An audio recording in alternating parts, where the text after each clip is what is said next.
Hello, I am Dylan Buhner. I am currently taking eco-criticism for my degree in ecology.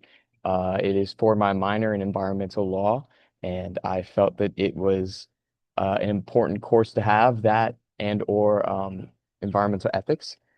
Being able to think about the risks our environment is taking and how we connect to the environment is very important for any sort of environmental action. And so this class has been very informative on that, and a lot of the literature has been very interesting and very great to read.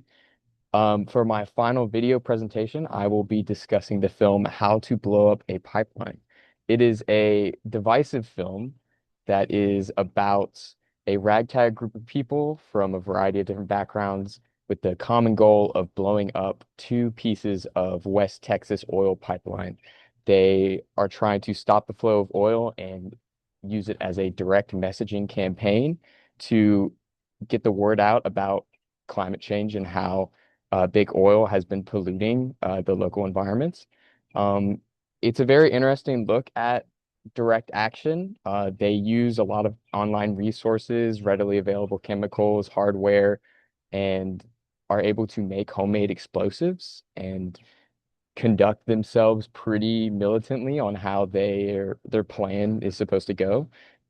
It's a really interesting look at how direct action can be done and has a lot of ethical dilemmas about is it right to do these acts that could be seen as terrorism um, if they have a wider impact that could be positive for long-term climate activism, but could negatively affect people in the short term.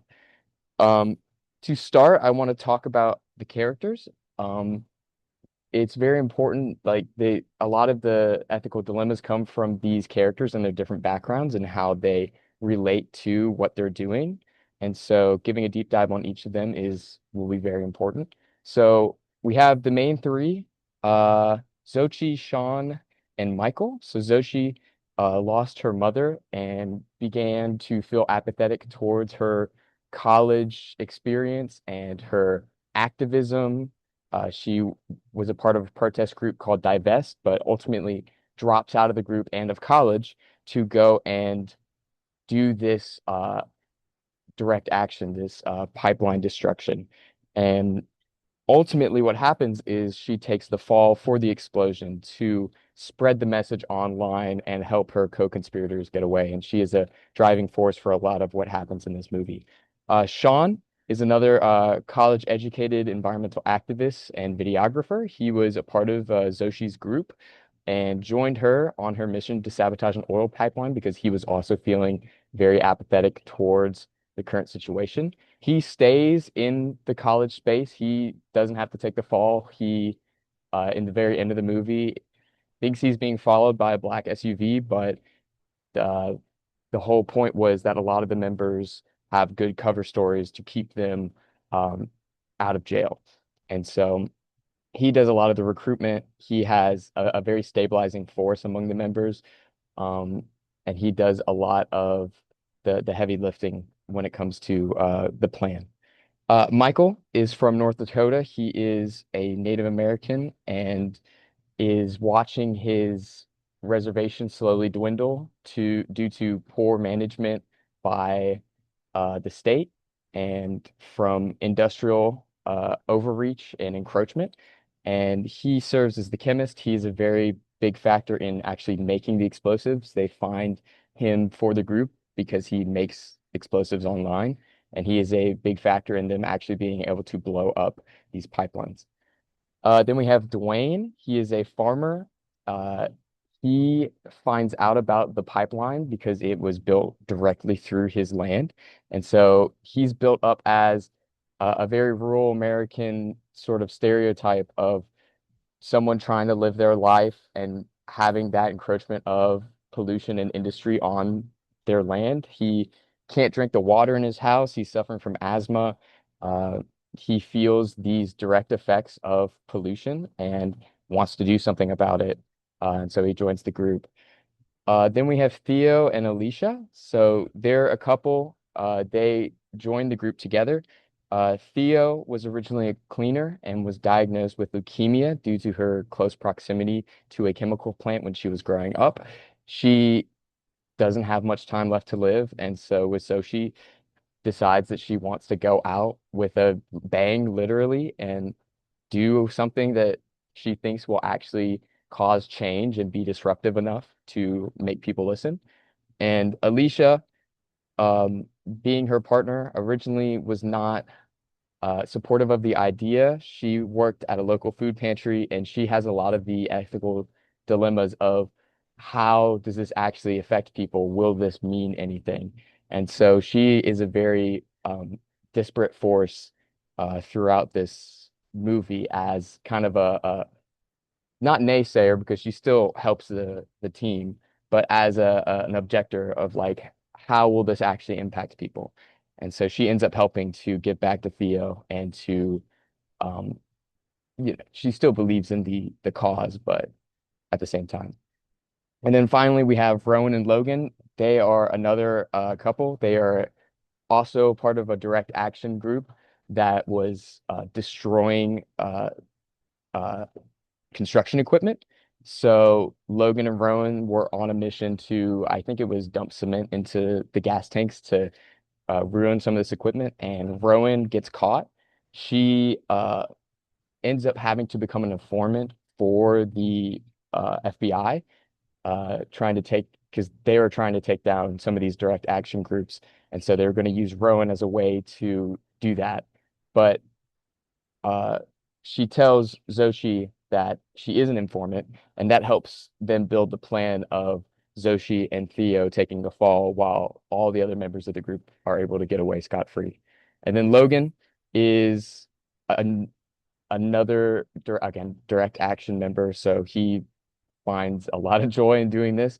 He's in it to help Rowan and to uh, make sure that the plan goes according to what it should to make sure that Rowan is safe and doesn't have to go to jail. Um, and these two characters are they're kind of degenerate, but at the same time, it's a case of you have these younger people that feel so disenfranchised and have no sort of recourse that they end up turning to substances, they end up turning to direct action. And so it's important to look at all these characters and see just how disparate they are and how different their backgrounds are and how different their lifestyles are and how that persuades their thinking. Um, One of the main eco-critical ideas that is a constant throughout this film is the idea of a polluted world and the loss of wilderness. Every single backdrop in this movie is something industrial, something devoid of natural life. It's urban, it's filled with processing plants and refineries and smoke and gas.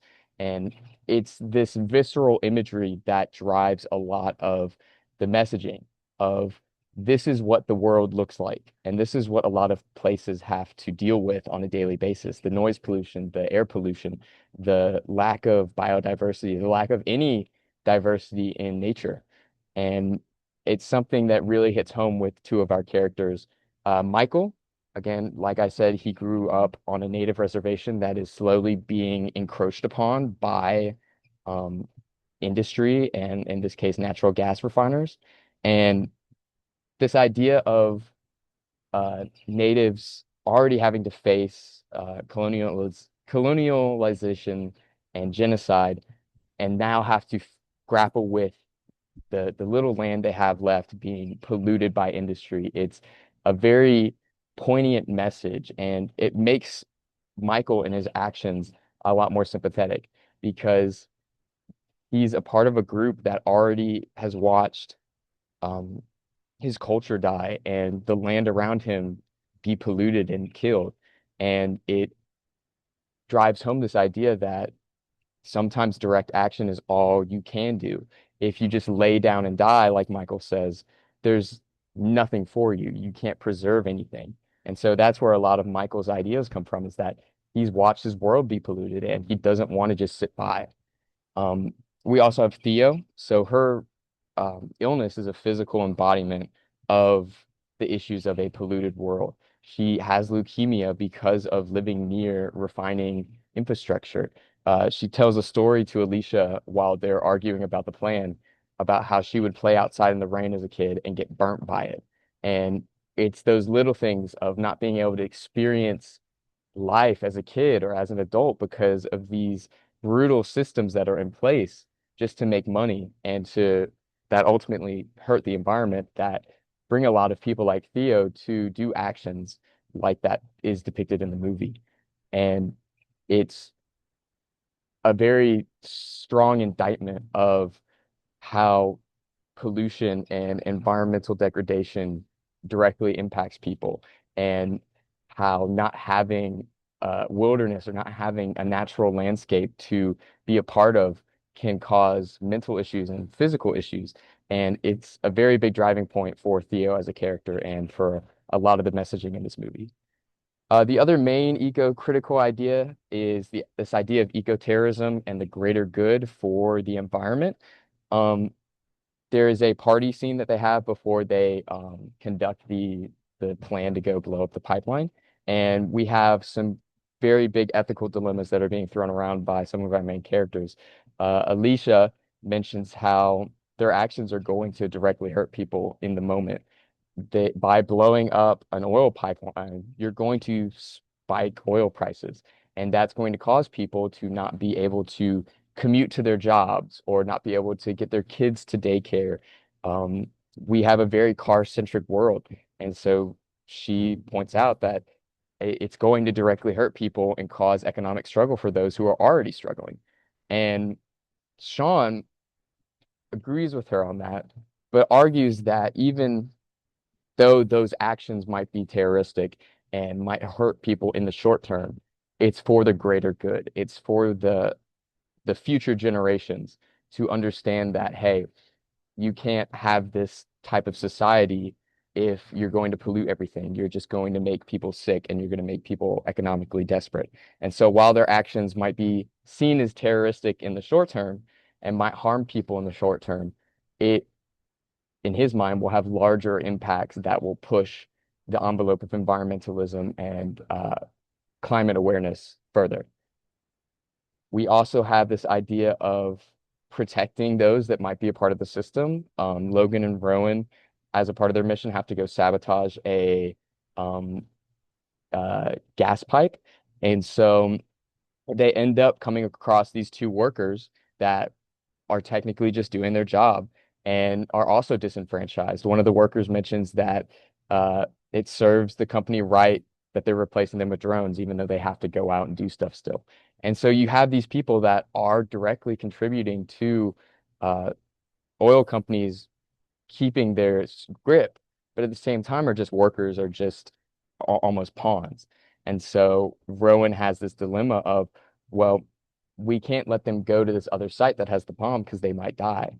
And it's not their fault that big oil and these polluting bodies are doing what they're doing. So keeping them safe and having Logan, who goes off and distracts them so that they don't blow up, is this moral issue of when you have these people that are technically helping the system you're trying to tear down, where does that line, where is that line drawn?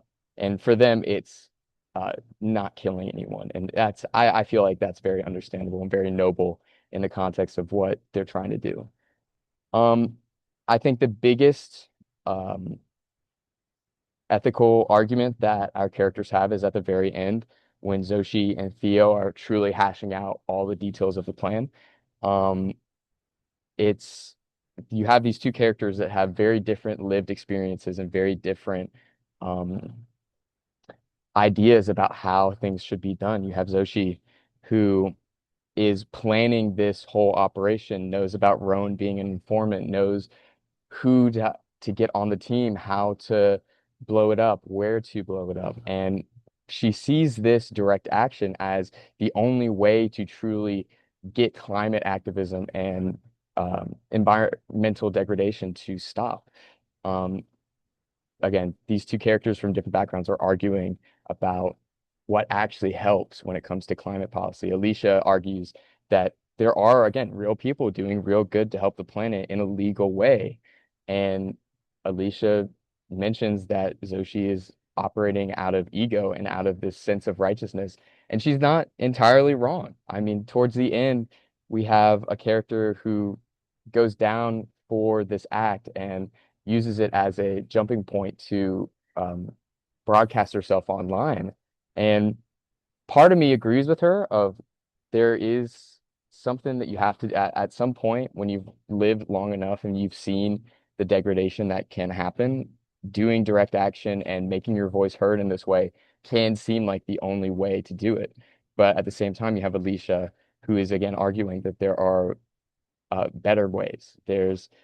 You don't have to hurt people in the short term to espouse the idea that people are going to be hurt in the long term because of certain actions. And so she is very adamant that this plan, it, it, it might not be the best for what they're trying to do. And that brings me to my final thoughts. Like I said, there's a lot of things that Zoshi and Alicia say and do that I agree with on both sides. I mean, there is an argument to be made that these direct actions will hurt people in the moment. And uh, this idea of a connected world with nature and what can we do to actually stop the environmental destruction without hurting as many people as possible is a really big issue. It's a lot of what climate activism is about, is this idea that we have a natural world that we are not protecting, but we don't have the systems in place to properly go about voicing our opinions and getting that message out there without feeling like we need to do something like blow up an oil pipeline. And so this idea that there is a legal way to go about it, and there are people that are out there fighting the good fight for climate activism. I feel like that is a stronger message. Um, I personally want to work in that field of um, direct environmental action, whether it's working out in nature and trying to promote healthy environments or voicing my opinion on college campus and making that known to people. Both are very good, but there is always going to be a little um, feeling, and I think this comes with a lot of people who are in the environmental field of, well, it hasn't worked. We're experiencing such rapid degradation of our environment that sometimes it feels like there's only direct action and drastic options to take in order to get the message out and voice our concerns about how we are directly impacting nature and how those in power are making everything worse for us. And it's a very interesting dilemma, and it's something that I think a lot of environmentalists will have to grapple with. Um, and again, I think that idea of our world being polluted by those that just want money, it's something that is deeply um, uh, empathetic to ego criticism of how do we go about understanding the world and making it better if the systems in place are designed to pollute and designed to maximize profit, even if the majority of people don't want that for the environment. And so I feel like, again, this movie does a fantastic job of showing some of these ideas and some of these themes in a way that is very motivating and very interesting when it comes to, environmental activism. Um, and yeah, I think that more people should watch it. Obviously, I'm not supporting going and blowing up oil pipelines. That is, again, very drastic measures. But again, seeing that direct action, seeing that, um, I don't know, visceral image of a pipeline being destroyed, of something actually happening and something being done in the realm of climate activism is kind of heartwarming a little bit. So yeah, it's a very good movie, very interesting, has a lot of different ethical themes and dilemmas that uh, viewers have to grapple with, but I highly recommend it for anyone taking ego criticism or into anyone who's into environmental activism and wants to see a very good think piece on it. Uh, so yeah, thank you for your time.